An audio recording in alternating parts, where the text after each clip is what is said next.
దాన్ని వీటిరా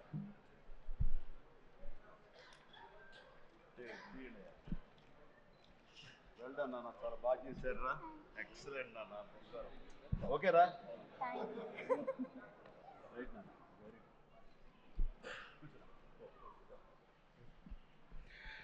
రైట్ అండి. అందరికీ నమస్కారం. ఎక్కడెక్కడి నుంచో వచ్చారు అండ్ మీ ఆనందంలో ఆ సక్సెస్ ప్రత్యక్షంగా చూస్తున్నాను. మొట్టమొదటగా ఇంత పెద్ద సక్సెస్ ఇచ్చి గత వైభవాన్ని మళ్ళీ పునరావృతం చేసినటువంటి, మాకు ఇంత ఆనందాన్ని పంచించేటువంటి తెలుగు ప్రేక్షకులు ఈ యావత్ ప్రపంచంలో ఎక్కడ ఉన్నా సరే వారందరికీ మనస్ఫూర్తిగా శిరస్సు వంచి నేను నా ధన్యవాదాలు తెలియజేస్తున్నాను. రిలీజ్ అయిన 4వ రోజో 3వ రోజో సరే ఇంట్లో నేను మామూలుగా క్యాజువల్ డ్రెస్ తోటి ఏదో టీవీలు చూస్తూ కూర్చుంటున్నాను. సక్సెస్ ఎంత అవుతుంది ఏంటని న్యూస్ వస్తుంది, ఆనందమే. చాలా హుషారుగా సుష్మిత లోపలికి వచ్చేసి, డాడీ ఇది వింటున్నావు కదా ఎంత బాగుందో అని అంటే, ఏసమ్మా ఏం డల్గా ఉన్నావేంటి, నీకు అఫ్కోర్స్ నీకు సక్సెస్ మామూలే కదా, 47 ఏళ్ళ బట్టి అనుభవిస్తున్నావు కాబట్టి పెద్ద కొత్త ఏం కాదు, కానీ మాకు మాత్రం చాలా ఎక్సైటింగ్ ఉందంటే, మరమ్మ కూర్చో, నువ్వు చిన్నప్పటి నుంచి అన్నం తింటున్నావు కదా అని, అన్నం ఇవాళ తినమంటే బోరు కొట్టింది నేను తినంటావా? అది అమ్మ వండిందైనా, ఆ తర్వాత భార్య వండిందైనా, ఆ తర్వాత బిడ్డలు మీరు వండిందైనా, ఏదైనా సరే మన అన్నం మన కూరలు జీవితంలో ఎప్పుడు బోరు కొట్టదమ్మా. మళ్ళీ నెక్స్ట్ డే మార్నింగ్ దానికోసం అరువులు చూస్తుంటాం, ఆకలి అవుతుంది ఎప్పుడు అన్నం పెడతారా అని ఉంటారు. కాబట్టి అమ్మ అన్నం ఎప్పుడు బోరు కొట్టవమ్మా. అలాంటిది ఆ సక్సెస్ అన్నది కూడా అలాంటిదే నాకు. ఎందుకంటే అది సీనియారిటీతోటో లేకపోతే సీజన్ అయిపోవడంతోటో అండ్ మెచ్యూరిటీ రావడంతో ఏదో ఒక్కొక్కళ్ళు ఒక్కొక్కలాగా స్పందిస్తాం తప్ప, దీని లోపల మీరందరూ ఎంత ఎగ్జిబిట్ చేసుకుంటున్నారో, ఎంత బయటికి అదో చెప్పుకుంటున్నారో, అండ్ విజయోత్సవంగా మీరందరూ సాహు అనిల్ ఇలా తిరిగి మీరందరూ ఇది ఆస్వాదిస్తున్నారో, అంతకంతా నేను మనసులో ఆస్వాదిస్తుంటాను. మా ఒకసారి అనిపిస్తుంటుంది అంత అదృష్టవంతులు వీళ్ళు వెళ్ళిపోయి అందరితో ఇంటరాక్ట్ అవుతూ ఈ సక్సెస్ని ఇలాగ అందంగా మన అందిపుచ్చుకొని ఇంతగా ఆస్వాదిస్తున్నారు. ఆ అవకాశం నాకు లేదు కదా అంటే ఎంతో బాధపడుతుంటే, అది ఆ బాధ మౌనం కనిపించిందో కానీ ఇంకోటి కాదు. నేను వీళ్ళు మరీ చెప్పారు, మీరు వెళ్ళండి ప్రజల్లోకి వెళ్ళండి, అది ఆస్వాదించండి, వాళ్ళతో పాటు మీరు ఇంటరాక్ట్ అవ్వండి, వాళ్ళు ఇచ్చే కిక్ అది వేరే అంతా ఇంత కాదు, అది మరింత ఉత్సాహం మరింత ఊతగా ఉంటుంది. అది ఫ్యూచర్ సినిమాలకి అది ఫ్యూయల్ లాగా పనిచేస్తుంది. మీకు ఆ ఇంధనాన్ని తీసుకోండి, మరింతగా వర్క్ చేయండి అని చెప్పి నేను చెప్తుంటాను. అందులో వెళ్ళే ముందు నాకు చెప్పాడు వెళ్తానని, గో హెడ్ అన్న. వినాయకుడు అట్లాగే తన ఠాగూర్ సినిమా తర్వాత, అన్నయ్య ఏంటన్నయ్య ఏం ఆనందంగా ఉందన్నయ్య, వాళ్ళు ఒళ్ళు నలిపేసేసారన్నయ్య, పిసికిసారన్నయ్య, మసాజ్ చేశారన్నయ్య, ఆ చేస్తుంటే ఆనందం పెరిగిపోతుంది అన్నాడు. నిజం, అలాంటివన్నీ నేను అనుభవించాను. అది నిజంగా అవసరం. ఈ రోజున అలాంటి ఉత్సాహం చాలా సంవత్సరాల తర్వాత మళ్ళీ ఆ స్టేజ్ మీద ఎప్పుడో 2-3 దశాబ్దాలకు ముందు ఇలా ఇచ్చిపుచ్చుకోవటాలు, షీల్డ్స్ ఇచ్చిపుచ్చుకోవటాలు అనేవి మనం ఎప్పుడు చూడలేదు. అలా ఎగ్జిబిటర్స్కి, బయ్యర్స్కి, డిస్ట్రిబ్యూటర్స్కి ఇలా మా చేతుల మీదుగా స్టేజ్ మీద ఈ రకమైన కళకళలాడుతూ జరుగుతుంటే కనుక, వా గత వైభవాన్ని మళ్ళీ వింటేజ్ చిరంజీవినే కాదు, వింటేజ్ ఫంక్షన్ సెలబ్రేషన్ కూడా తీసుకొచ్చిన ఘనత అనిల్ రావుపూడిది. So thank you so much. నాకైతే అది నాస్టాలజీ. అలాగే కొంచెం ఓపిక్గా ప్రతి ఒక్కళ్ళని ఆనందపరిచేలాగా షీల్డ్స్ ఇచ్చిపుచ్చుకోవటం, ఆ షీల్డ్స్ ఇంటికి వెళ్ళిన తర్వాత అక్కడ అలమారలో పెట్టుకుంటే అది చూసినప్పుడల్లా ఎన్నో స్మృతులు గుర్తుకు వస్తుంటాయి. అలాంటిది మళ్ళీ తిరిగి ఇలాగ రావటం, ఆ ఆనందాన్ని అందివ్వటం చాలా చాలా సంతోషం. అండ్ ఇందాక రాఘవేంద్ర వెళ్ళిపోయారు, ఆయన ఉండగా మాట్లాడాల్సింది. అనిల్ని చూస్తుంటే వర్కింగ్ స్టైల్ కానీ, ఆర్టిస్ట్ తోటి ఇంటరాక్ట్ అవ్వటం కానీ, వాళ్ళని మంచి గుడ్ హ్యూమర్లో పెట్టడం కానీ, ఇవన్నీ చూస్తుంటే నాకు 100% రాఘవేంద్రరావు గారే గుర్తుకొచ్చేవాళ్ళం. అండ్ ఇందాక ఆయన చెప్పినట్లుగా నాకు రాఘవేంద్రరావు గారే అనిల్ రావుపూడిని పరిచయం చేశారు. బాబాయ్ వెరీ గుడ్ డాన్సర్ చేస్తా, నువ్వంటే చాలా ఇష్టం, నీ ఇలాగ దించేస్తాడని చెప్తుంటే కనుక అవునంటే అక్కడే ఉత్సాహం 2-3 స్టెప్స్ కూడా వేసాడు ఆ పార్టీలో. ఎప్పటికీ నువ్వు ఇతనితో సినిమా చేయాలి బాబాయ్, నీ కామెడీ టచ్కి, ఇతను కామెడీ కన్సీవ్ చేసే కథలకి వాటికి భలే ఉంటుంది, ఆ రిజల్టే వేరు అన్నారు. మహానుభావుడు ఆ మాట అన్నారు. అప్పుడు ఇందాక అన్నారు కదా, విత్తనం నాటిన అది మా వటవృక్షం అయ్యేంత సక్సెస్ వస్తుందని ఊహించదు అన్నారు. ఆయన మంచి మనసుతోటి, పాజిటివ్ దీంతో, నోట్తోటి ఆ మాట ఆయన అన్నారు. అది ఈ రోజు మనం అందరం చవి చూస్తున్నాం. So thank you so much Raghavendra Rao గారు. అట్లాగే ఇంకొక పాజిటివ్ మనిషి, ఎప్పుడు ఇతని సక్సెస్ని హర్షించే మనిషి, సక్సెస్ కోరుకునే మనిషి. అలాగే నేనంటే ఒక అన్నయ్యలా ప్రేమ చూపించే వివి వినాయక్ కూడా ఈరోజు వచ్చాడు. అతను కూడా నాతో 2 సినిమాలు చేశాడు. చేసినప్పుడల్లా అతను మన షూటింగ్స్లో ఎంత ఉత్సాహంగా ఉంటాడో, ఎంత ఉత్సాహం మమ్మల్ని పరుస్తుంటాడో అదే రకంగా అనిల్ రావిపూడి కూడాను మాస్ సంబంధించి అంత గ్రిప్పు, అంత పట్టు ఉన్న మనిషి. అండ్ రాఘవేంద్ర గారు ఎప్పుడు ఆర్టిస్టులు చాలా గుడ్ హ్యూమర్లో ఉంచుతారు, సరదాగా ఉంచుతారు. అండ్ మళ్ళీ ఈ రాఘవేంద్ర గారి సినిమా ఎప్పుడు ఎలా ఉంటుంది అనే విధంగా ఉంటుంది. ఆ రకంగా ఈ సినిమాలో ఆర్టిస్టులతో ఉండటం సరదాగా ఉండటం కానీ, అండ్ అరమరికి లేక ఉండటం కానీ, షూటింగ్ గ్యాప్లో తన జోకులతోటి వాళ్ళు నవ్వించడం కానీ, అంటే ప్రతిరోజు షూటింగ్ వెళ్ళే ముందు నాకు ఈ మధ్య సంవత్సరాల్లో 2 షూటింగ్స్ చాలా ఉత్సాహంగా వెళ్ళేవాడిని. ఒకటి 150 వినయ్ ఉన్నాడు, అతను షూటింగ్ చేయటం. ఆ తర్వాత అంతే ఉత్సాహంతో నేను వాల్టర్ వేరేకి వెళ్ళినప్పుడు బాబీ సినిమా కూడా అతను అంత గుడ్ హ్యూమర్లో ఉంచుతాడు, సరదాగా ఉంటుంది. వాళ్ళతో పని చేయడం అనేది ఒక పిక్నిక్ లాగా అంత ఎంజాయ్ చేసింది నేను ఈ సినిమాకి, మనశంకర వరప్రసాద్కి. ప్రతిరోజు షూటింగ్ వెళ్తుంటే మధ్యలో ఎక్కడ రోజు షూటింగ్ లేకపోతే ఇంట్లో మామూలుగా కూర్చుంటాం, అదేదో డల్గా ఉంటాం అని కాదు కానీ స్తబ్దతగా ఉంటాం. అండ్ అబ్బా మీరు షూటింగ్ వెళ్తేనే హుషారుగా ఉంటారు, ఇంట్లో ఉంటే ఏదోలా ఉంటుంది, ఏ షూటింగ్ లేదో త్వరగా పెట్టమని చెప్పండి అనిల్ని అన్ని సురేఖ అంటుంటే నేను నిజంగా అంటుంది అదే చెప్పాను. లాస్ట్లో షూటింగ్ అయిపోయిన రోజున ఎలాంటి ఫీలింగ్ అంటే ఒక స్కూల్ విడిచేసి వేరే చోటకి ఎడ్యుకేషన్ కోసం అందరూ విడిపోయి ఆయా ప్లేసెస్కి వెళ్ళిపోతాప్పుడు తెలియని బాధ, తీపి బాధ ఒకటి మనసులో ఇదిగా ఉంటుంది.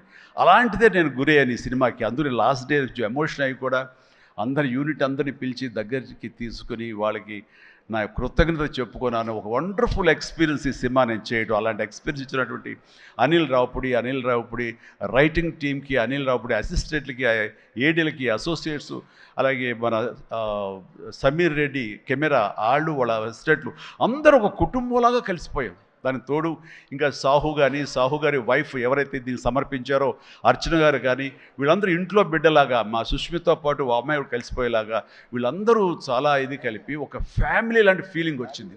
నేను ఎప్పుడు ఒకటి నమ్ముతాను, నాకు కానీ రాఘవేంద్ర గారు కానీ, నాకు కానీ కేసీ రామారావు కానీ, ఇలా చాలామందితోటి ఫ్యామిలీ అన్న ఫీలింగ్ వచ్చి డైరెక్టర్లకి, ఆర్టిస్టులకి, నిర్మాతకి ఒక మంచి గుడ్ రిలేషన్ ఉండి, గుడ్ ఎమోషన్ కనుక సినిమా ప్రాసెస్ అప్పుడు జరుగుతున్నప్పుడు ఉంటే కనుక దాని రిజల్ట్, దాని ఇంపాక్ట్ ఖచ్చితంగా సినిమా మీద ఉంటుంది. అది నేను అనుభవిస్తూ స్వయం అనుభూతో ఉన్నాను. అలా ఇందాక నేను చెప్పినవి కూడాను అన్ని సక్సెస్ఫుల్ సినిమాలే.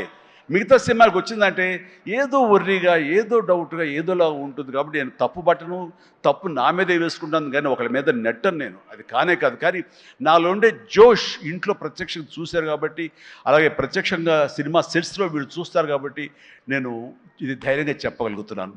అందుకని ఏ సినిమా అయినా సరే కష్టపడే పని చేస్తాం, ఏ సినిమా అయినా సరే ఇష్టంతోనే పని చేస్తాం. కానీ కొన్ని సినిమాలు ఎగ్జైట్మెంట్ ఇస్తాయి, కొన్ని సినిమాల రిజల్ట్ అలాగే ఉంటుంది. అలాగే ఈ సినిమా ఇంత రిజల్ట్, ఇంత వెరీ గుడ్ విజయం మాకు లభించినందుకు, మాకు ఇచ్చినందుకు, దాంట్లో మధ్యలో ఒక వారధల్లాగా పనిచేస్తున్నటువంటి బయ్యర్లకి, డిస్ట్రిబ్యూటర్స్కి, ఎగ్జిబిటర్స్కి ఈ కళకళలాడుతూ ఈ సంక్రాంతి ఇంత బాగా ఉందంటే అందులో ప్రధానమైన కారణం ఈ సినిమా. అందుకని ఈ సినిమాకు సంబంధించిన సంబంధం ఉన్న 50 మంది బయ్యర్లకి, వాళ్ళందరికీ కూడా నా హృదయపూర్వక ధన్యవాదాలు, అభినందనలు తెలియజేస్తాను.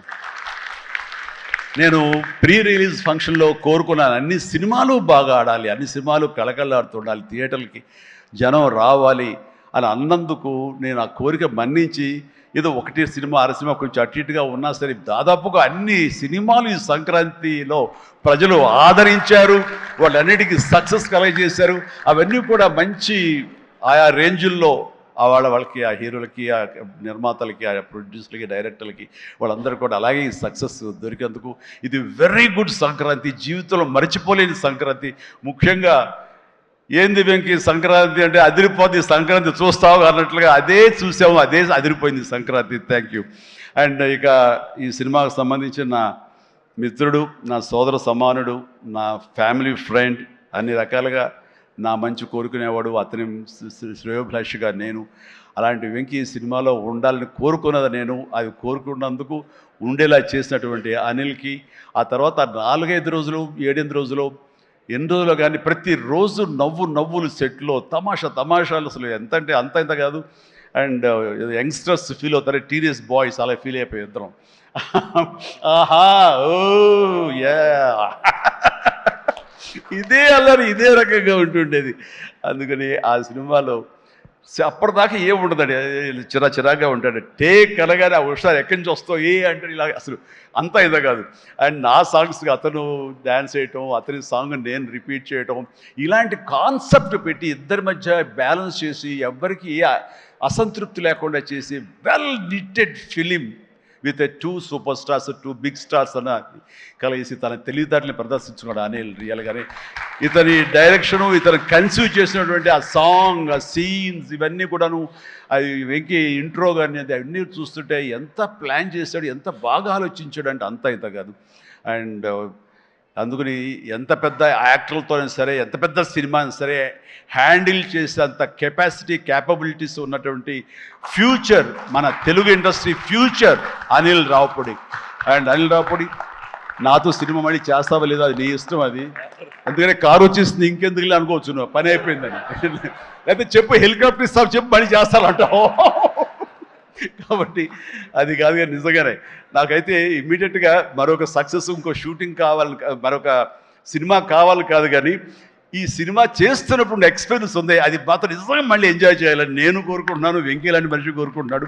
బట్ ఎవరికి వస్తుందో ఛాన్స్, ఎలా వస్తుందో తెలియదు. ఇద్దరికి కలిపి వచ్చి ఫుల్ ఫెడ్జ్ సినిమాలు ఉంటే మాత్రం ఇద్దరిని చాలా చక్కగా బ్యాలెన్స్ చేయగలడు అన్న భరోసా, నమ్మకం ఇప్పుడు ఇండస్ట్రీకి, మాకు అందరికి ఇచ్చేసాడు. కాబట్టి definitely it has to happen when he only knows, nobody knows.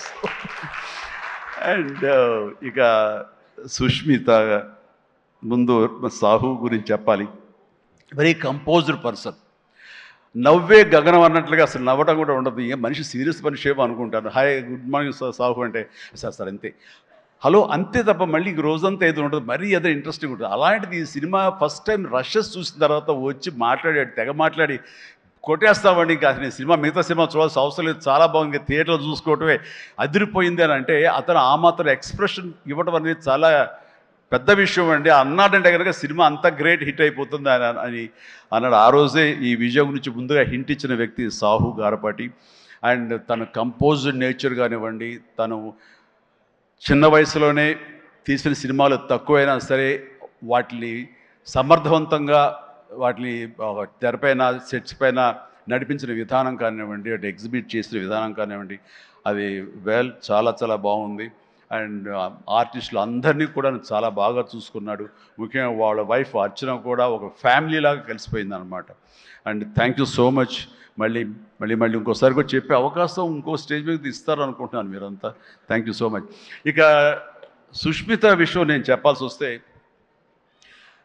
తను ఈ ఇండస్ట్రీలో తను రావాలి అని నిర్ణయించుకున్న తర్వాత ఫస్ట్ చెప్పింది రామ్ చరణ్కి, రా అని అక్క, నువ్వు డెఫినెట్లీ దిస్ గ్రేట్ ఇండస్ట్రీ, మనం ఇక్కడ అందరినీ మనం కనుక ఇది ఇక్కడ మనకి ఏం కావాలి, ఏ బ్రాంచ్లో మనం వెళ్ళాలి అని అంటే నాకు అదేం లేదు, సినిమా ఇండస్ట్రీ నేను ఎందులో నేను రాణించగలను అనేది నాకు ఐడియా లేదు.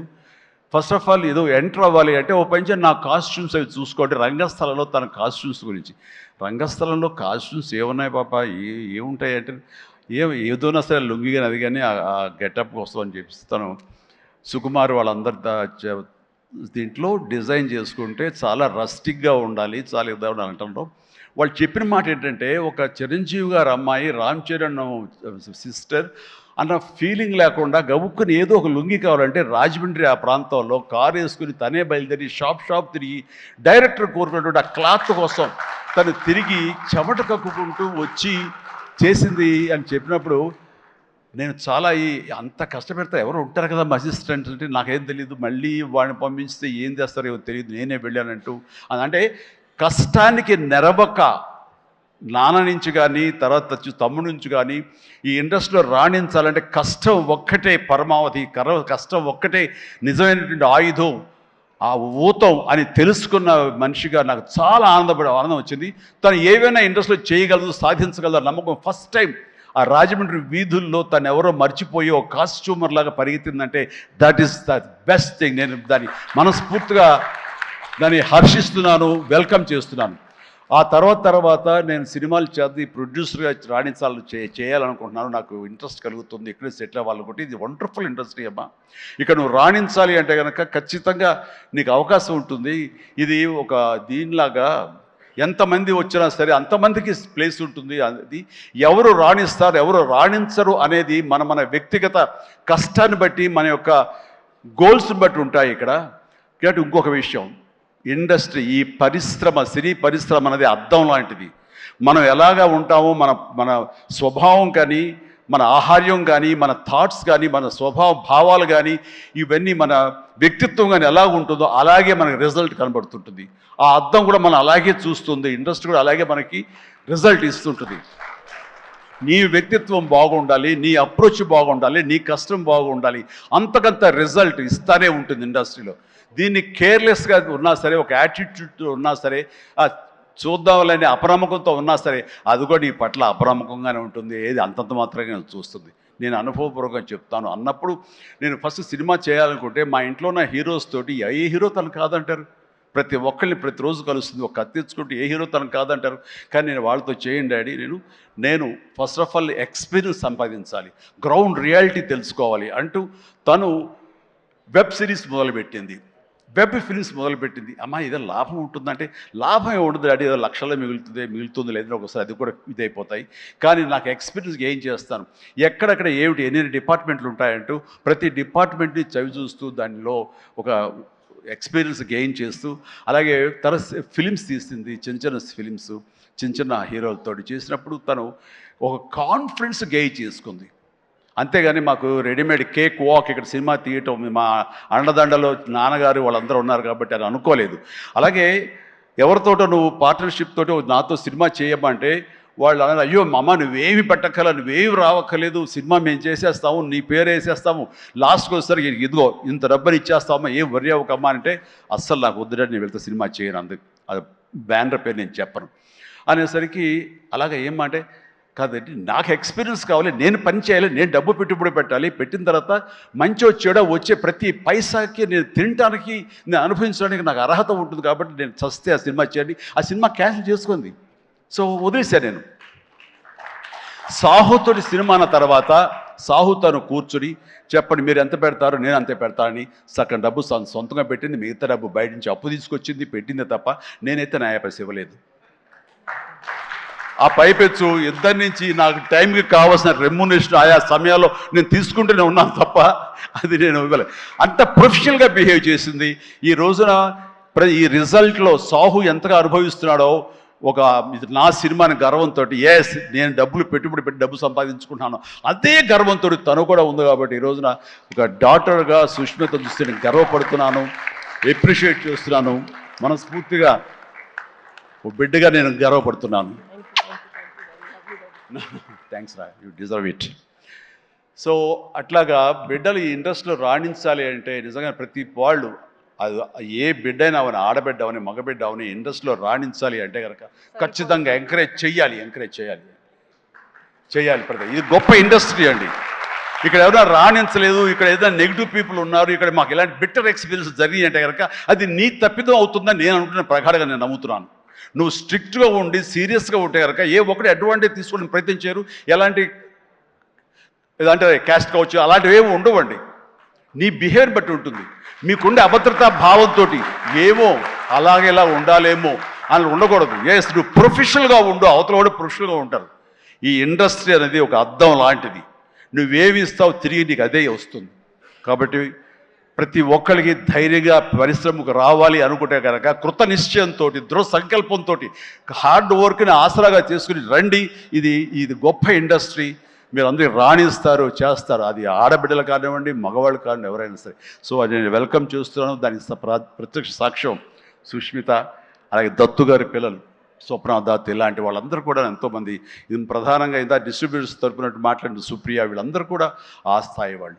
అండ్ తర్వాత ఇక లాస్ట్ టైం నేను టెక్నీషియన్స్ గురించి పెద్దగా ఫోకస్ చేసి ప్రస్తావించాను, ఎందుకంటే లాస్ట్లో నాకు మైక్ ఇస్తారు, అది ఒక్కోసారి నాకు శాపం అవుతుంది, అందరి నుంచి విస్తృతంగా మాట్లాడలేను.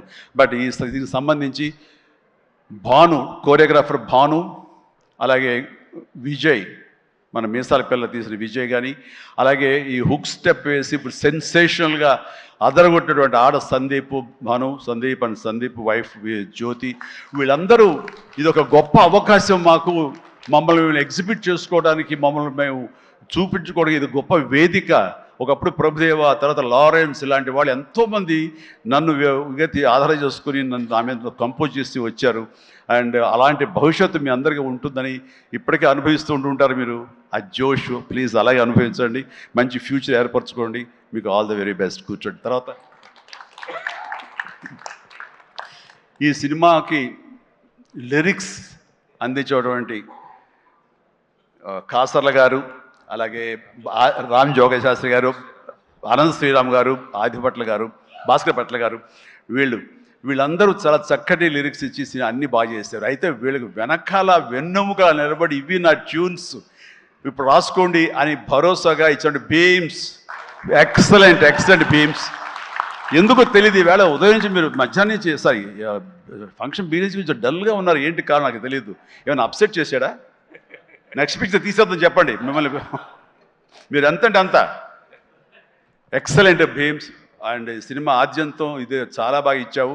నేను ఇదివరకు సాంగ్ వినగానే చెప్పాను, ఇదివరకు విజయవాహిని వాళ్ళ సాంగ్స్ కానీ, మిస్ అమ్మ ఇలాంటి సాంగ్స్ కొన్ని వింటుండగా లిరిక్స్ ఫస్ట్ వినపడేవి, ఆ తర్వాత వెనకాల మ్యూజిక్ వినిపించేది. మ్యూజిక్ డామినేట్ చేసేది కాదు. అండ్ అలాంటి ట్రెండ్, అలాంటి ఒరవడి నడుస్తున్న ఈ సందర్భంలో మీరు చక్కటి మ్యూజిక్, ఒక పడవ ప్రయాణం లాంటి మ్యూజిక్ ఇచ్చారు. అందుకనే ఈ రోజున ప్రతి ఒక్క ఫ్యామిలీ కూడా ఆ మీసాల పిల్లకి వాళ్ళు కనెక్ట్ అయిపోయారు. వాళ్ళు అది ఆస్వాదిస్తారు, అలాగే డ్యాన్సెస్ మనకు చూపిస్తారు. మిగతా సాంగ్ కానీ, అలాగే సంక్రాంతి సాంగ్ నా మీద వెంకీ గారి మీద ఆ సాంగ్ కానివ్వండి, ఏదిగా చెప్పండి ప్రతిది. అలాగే ర్యాప్ సాంగ్ మీరు అంత బాగా ఇస్తాను ఎవరు ఊహించలేదు, నేనే ఊహించలేదు అది. ఆ సాంగ్లో అంత బాగా దాన్ని కంపోజ్ చేసిన కుర్రవాడు వీళ్ళందరూ అన్ని చాలా బాగున్నాయి. అండ్ ప్రతి ఒక్కరికి ఈ సందర్భంగా నేను ధన్యవాదాలు తెలియజేస్తాను. మీ అందరి కంట్రిబ్యూషన్ లేకపోతే ఇంత ఇది మేము అనుభవించడం కాదు. అండ్ ఇక ఈ సినిమా 85 డేస్లో ఫినిష్ అయింది అంటే నేను అనుకున్నా, అబ్బా వాట్ ఏ గ్రేట్ క్రెడిట్, అందరు ఇట్లా ఉండాలి అనుకున్నాను. కానీ దాని వెనకాల ప్రధానమైన పాత్ర వహించింది సమీర్ రెడ్డి, డిఓపి. నేను షార్ట్ మధ్య కొంచెం టీయో కాఫీయో ఏదో స్నాక్సో ఏదో తింటూ అలవాటు. షార్ట్ చేశాను, వెరీ గుడ్ అంటే ఇలా కూర్చోబోతుండగా షార్ట్ రెడీ అన్నారు. లెక్కకుండా నేను కూర్చోకుండా లేచిపోయాలి. అంత ఇది ఎగ్జాజరేషన్ కాదు, చేతిలో టీ కప్పు పక్కన పెట్టి వెళ్ళిపోయిన సందర్భాలు ఎన్నో ఉన్నాయి. అండ్ అంత ఫాస్ట్గా చేసే కెమెరామెన్ నేనైతే ఇంతవరకు చూడలేదు. అలాంటి కెమెరామెన్ ఫాస్ట్గా తీయటమే కాదు, అందంగా చూపించడం కానివ్వండి, లొకేషన్స్ బ్యూటిఫుల్గా చక్కగా చెక్కి వాటిని తెర మీద ఎక్కించడం కానీ, ఈ రోజున ఈ సినిమా ఇంత బడ్జెట్ లోపల ఇంత పర్ఫెక్ట్గా అయిందంటే ప్రధానమైన కారణం సమీర్ రెడ్డి. చాలామంది ఇది కంప్లైంట్ కాదు, కానీ చాలామంది అవుట్డోర్ యూనిట్ బిల్లు పెంచేస్తున్నారు. పెంచడానికి గల కారణాలు ఏమిటో వాళ్ళకే తెలుసు, వాళ్ళకే వదిలేస్తున్నాను, నాకైతే తెలియదు ఆ విషయంలో. కానీ ఇతను యూనిట్ బిల్లు 2 లైట్లు అటు ఇటు ఉంటుంది, ఇంకో లైట్ ఇలా ఉండేది, అంతే 4-5 లైట్లు కనిపించేది. కానీ మరి తెర మీద చూస్తే బ్రహ్మాండంగా ఉంది, అత్యద్భుతంగా ఉంది. అంటే అతను చూసి అందరూ నేర్చుకొని అన్నాను, ఎవరి క్రాఫ్ట్ ఎవరి చెక్కుడు వాళ్ళది. కానీ ఇతను మాత్రం నాకు బాగా నచ్చాడు.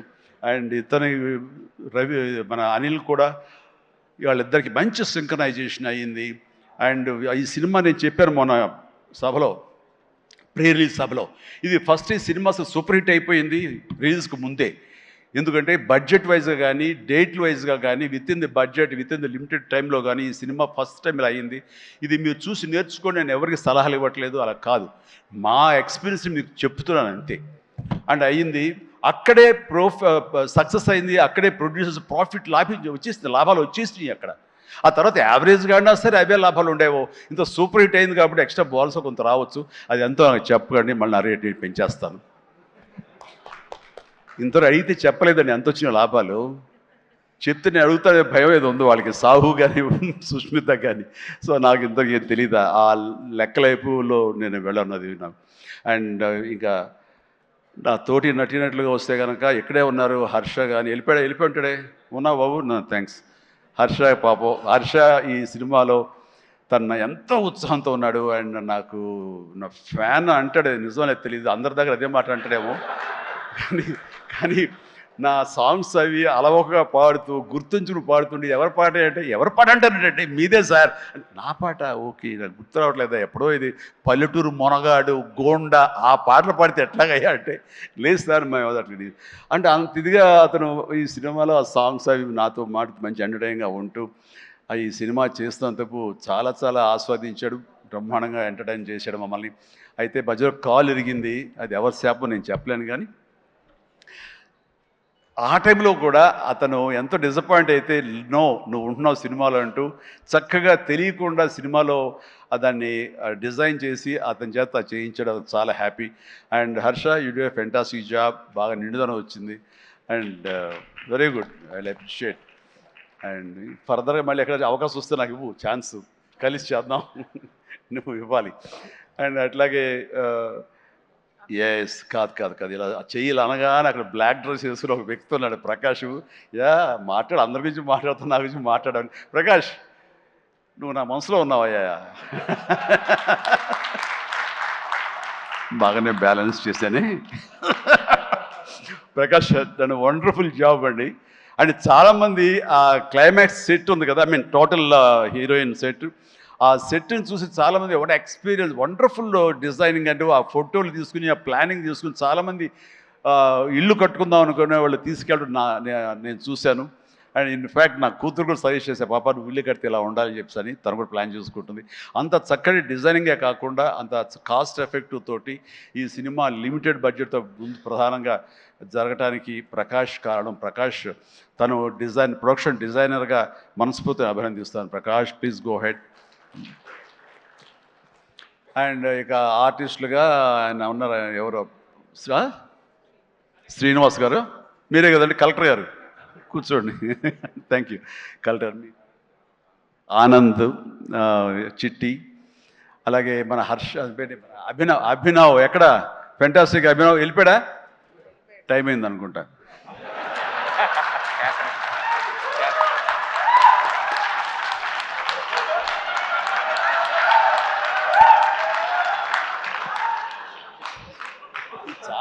చాలా బాగుందయ్యా. శేఖర్, వంశీ, మీరు మీ గ్రూప్ ఉంది, ఎక్కడ ఏం దొరుకుతాడా ఈవేళ లాగుదాం చూస్తున్నారు. ఇది నేను మంచి ఉద్దేశం అంటే దాంట్లో నుంచి మీరు ఒక్కరి గురించి ఇలా క్లాప్స్ కొడితే ఎలా చెప్పు. సో ఇలా PR team Shekhar, Vamshi, Manoj and వీళ్ళందరూ కూడా చాలా ఫెంటాస్టిక్ వర్క్ చేశారు. అండ్ తర్వాత తన మనసులోంచి ఇక్కడ ఏదైనా మనం చెయ్యాలి, వర్క్ చేయాలి, ఐ మీన్ దీన్ని పబ్లిసైజ్ చేయాలి అనడంలో మరొక నిష్ణాతుడు ఈయన. దుర్మార్గుడు అసలు. ఎవరిని ఏమై పేరు ఏంటి, మన క్యాథరిన్ కాదు, నయనతారని ఒప్పించి అమ్మాయితో కూడా మనకి ప్రమోషన్స్ చేయించాడంటే కానీ అది ఆ సామాన్యమైన విషయం కాదండి. అమ్మాయి ఎవరికి ఒప్పుకోదు, తన లిమిట్లో ఉంటుంది. అలాంటి అమ్మాయి చేత ఒప్పించాడంటే మరి లోపల ఏమి ఎలాగ అడిగాడు, ఎలా కన్విన్స్ చేశాడు, ఆ అమ్మాయి మనసుని ఎలాగా ఒప్పించాడు, మనిషిని ఎలా ఒప్పించాడు అన్నది. మనిషి అనిపోయి మనసు అన్నానా తెలియదు, అది మీరే అడిగి తెలుసుకున్న తర్వాత. అండ్ అంత సంతోషంగా సినిమా చేసింది, అంత నవ్వుతూ చేసింది, నాతో 2 సినిమాలు చేసింది. అంత సీరియస్గా గుంభరంగా ఉండేది, హలో అంటే రెస్పెక్ట్ ఉన్నా సరే. బట్ ఈ సినిమాలు పగలబడి నవ్వేది. మరి గిలిగింతలు ఎలాగా ఎలా అమ్మాయిని ఒప్పించాడు. కానీ wonderful done, fantastic job. And ఈ సందర్భంగా ఆ అమ్మాయి మాత్రం ఈ క్యారెక్టర్ ఒదిగిపోయింది. ఒక డిగ్నిటీ కానివ్వండి, ఒక గెయిట్ కానివ్వండి, ఆ క్యారెక్టర్కి ఆ అమ్మాయి చేయాలి, మరొకరైతే సూట్ అయ్యేది కాదు. అటు బిడ్డల తల్లిగారు ఉండాలి, ఆ సీనియారిటీ ఉండాలి, మెచ్యూరిటీ ఉండాలి, స్టైల్ ఉండాలి, అండ్ ఫెంటాస్టిక్ లుక్స్, అపిరెన్స్ ఉండాలి. అన్నీ కలబోసినటువంటి నయనతారని సెలెక్ట్ చేసి ఎవరితోటైనా సరే నేను కాంప్రమైజ్ అవుతాను తప్ప ఆ అమ్మాయి విషయంలో మాత్రం అవన్నీ అమ్మాయి ఉండాలని అన్నందుకు ఆ అమ్మాయి ఆ నిండుదనాన్ని సినిమాకి తీసుకొచ్చి పెట్టింది. And thank you. చాలా బాగుంది. రాఘవేంద్ర గారు అన్నారు భలే మ్యాచ్, చాలా బాగుంది మీ ఇద్దరు కాంబినేషన్, సూపర్. ఇక క్యాథరిన్ కూడా తన నిడివి ఎక్కువగా ఉన్నా సరే అప్పీల్ చేసుకోవడానికి పెద్ద ఉందా చిన్నదా కాదు, మాతో కలిసి చెయ్యాలని తనకి ఉంది, చేసింది, రాణించింది, మెప్పించింది అలాగా. అండ్ ప్రతి ఒక్కరికి ఎవరి పేరైనా మర్చిపోతే క్షమించండి. అండ్ ఎడిటర్ తమ్మిరాజు గారు, ఎస్ తమ్మిరాజు గారు. అండ్ ఎక్కడైనా సారీ ఫెంటాస్టిక్ సార్. అంటే సినిమాని మీరు పరిగెత్తించారు లాస్ట్లో. ఒక 40 నిమిషాలు, నేను 2.5 గంటలు చేశారు, ఒక 15 నిమిషాలు తగ్గించి. అండ్ టోటల్గా స్టోరీ మారిపోయింది. చాలామంది వీటి గణేష్ ఉన్నాడు కదా అని అన్నారు. ఆ వీటి గణేష్ లేపడంలో మీ ప్రధానమైన పాత్ర ఉందని తెలిసింది. దానివల్ల స్పీడ్ పెరిగిపోయి కథ మీదే ఫోకస్ అయ్యేలా చేశారు. దానికి మీ పాత్ర అంతా ఇంత కాదు. అంటే ఎడిటింగ్ యొక్క ప్రాముఖ్యత ఏంటి అంటలో నేను ఫైనల్గా ఈ సినిమాకి మరీ సుస్పష్టంగా చూశాను. కొన్ని సాక్రిఫైజులు కావాలి. మీరు మన ఇంట్రో చేసాం గుర్తుందా? ఈ సినిమా బిగినింగ్లో ముహూర్తం అయిన రోజున మీరు అన్నారు లెంగ్తే కదా, ఎక్కువైతే కనుక తోక కట్ చేస్తా, మొక్కే కదా పీకేస్తాను డైలాగ్. రిలవెంట్గా ఒక డైలాగ్ రాశాడు, లెంగ్త్ మీ ఇష్టం, ఆయన పెంచుకుంటూ పోతే కనుక బాగోపోతే కత్తిరిస్తా అన్నారే, అది అలాగే చేశారు, కత్తిరించారు. చాలా సక్సెస్ఫుల్, చాలా బాగుంది, వండర్ఫుల్. ఇక సినిమా అంతా నారాయణ నారాయణ ఏమయ్యా అని అన్నానే. ఆ నారాయణ అనేది ఒక రైటర్ యొక్క ఆలోచన అండి. తను రేపు పొద్దున ఈ సినిమాలో తన పేరే జపిస్తూ ఉండాలి అంటూ నారద మహాముని నారాయణ నారాయణ అంటూ మూలోకాలు తిరిగినట్లుగా ఆ నారాయణ అనే రైటర్ తన పేరే పెట్టించాడు ఇందులో. నేను ఎన్నిసార్లు నారాయణ నారాయణ అన్నారు. ఆ నారాయణ అంటాం బాగుందని చాలా రిథమిక్గా తమాషాగా వేరియేషన్స్తో అన్నారని చెప్పేసి ఎవరో దాన్ని రిపోర్ట్ చేశారు. And credit goes to Narayana and Sai. మిగతా వాళ్ళ పేర్లు నాకు గుర్తురావట్లేదు. వాళ్ళందరికీ కూడా నా హృదయపూర్వక అభినందనలు, ధన్యవాదాలు. అండ్ ఇదే మనం కొనసాగించాలి, ఇదే సక్సెస్. అమ్మా వైట్ మాస్టర్, ఎస్ యా సారీ అండి, వెంకట్ చాలా బాగా చేశావు Venkat. And thank you so much and well done. అలాగే అతను ఫస్ట్ సాంగ్ ఫైట్ చేశాడు మనకి సభానంద, నభాకాంత్ అతను కూడా చేసాడు. వేళ రాలేదు, ఎందుకు తెలియదు. And thank you so much. And ఇప్పటికి తొందరగా ఫినిష్ అయ్యే చిరంజీవి అంటూ మా గౌడ, మా కెంపే గౌడ అంటున్నాడు తెలుస్తుంది. And yeah thank you so much ఏంటి వాళ్ళు నిజంగా చాలా ఆనందంగా ఉంది. ఈ ఆనందం వెనకాల ఆర్ద్రత ఉంది. ఇక్కడ ఒక ఎమోషనల్గా ఒక డైలాగ్ మొన్న చాలా చూస్తుంటాను మీడియాలో, నా ఫ్రెండ్స్ పంపిస్తుంటారు. అందులో ఒక లేడీ అంది, ఇలాగ నిలబడితే చాలా ఆనెస్ట్గా కనిపించింది ఆవిడ. ఏంటయ్యా ఇంకా ఎంతకాలం కష్టపడతావయ్యా, ఇలా కష్టపడాలా? ఎప్పుడెప్పుడో నేను సినిమాలు చూశాను, అప్పటి నుంచి ఇప్పటిదాకా నువ్వు కష్టపడుతూనే ఉన్నావు, మమ్మల్ని ఆనందింపజేస్తూనే ఉన్నావు. ఇప్పుడు నీకు ఓపుగుండి ఎంత చేస్తున్నావో, ఎంత శక్తి ఉండి చేస్తావో, భగవంతుడికి ఆ శక్తిని ఇవ్వాలి. కానీ మమ్మల్ని ఆనందపరచడానికి నువ్వు ఎంతగా శ్రమ తీసుకుంటున్నావు అని చూస్తుంటే మాత్రం ఇంకా ఇవ్వాలా అని నువ్వు డబ్బుల కోసం నేను అనుకోను, మమ్మకు ఆనందం ఇవ్వడం కోసం నువ్వు ఇది చేస్తామనేది సుస్పష్టంగా తెలుస్తుంది. అంతటి ఆనందం ఇచ్చి నువ్వు ఎంతో కష్టపడుతుంటే చాలామంది క్లాప్స్ కొట్టచ్చు, వావ్ అనొచ్చు థియేటర్లో, కానీ నాకు లోపల బాధ అనిపించేస్తుంది. అయ్యా నువ్వు రెస్ట్ తీసుకోవాలంటే ఆ తల్లికి సభాముఖంగా చెప్తాను, నేను ఎమోషన్ అయిపోయాను. భగవంతుడా నాకు ఏం జన్మించావు. ఇది ఏదో అంటారే, ఇది రకమైన ప్రశంస అనేగా తీసుకుంటే కనుక ఇది అందరికి లభించే ప్రశంస కాదు. అండ్ ఆ భగవంతుడు నాకు ఇలాంటి ప్రశంసలు, ఇలాంటి అభిమానులు, ఇలాంటి ఇది ఇస్తున్నందుకు నిజంగా ధన్యవాదాలు తెలియజేస్తూ కృతజ్ఞతతోటి కళ్ళు చెమర్చిని ఆ తల్లి గురించి చెప్తాను. అమ్మ, ఇది మీకు ఎంత ఆనందం ఇవ్వాలనుకుంటున్నానో ఆ భగవంతుడు నాకు ఇలా అవకాశం ఇచ్చినందుకు నేను కూడా ఇంత కష్టపడటంలో ఆనందం అనుభవిస్తున్నాను.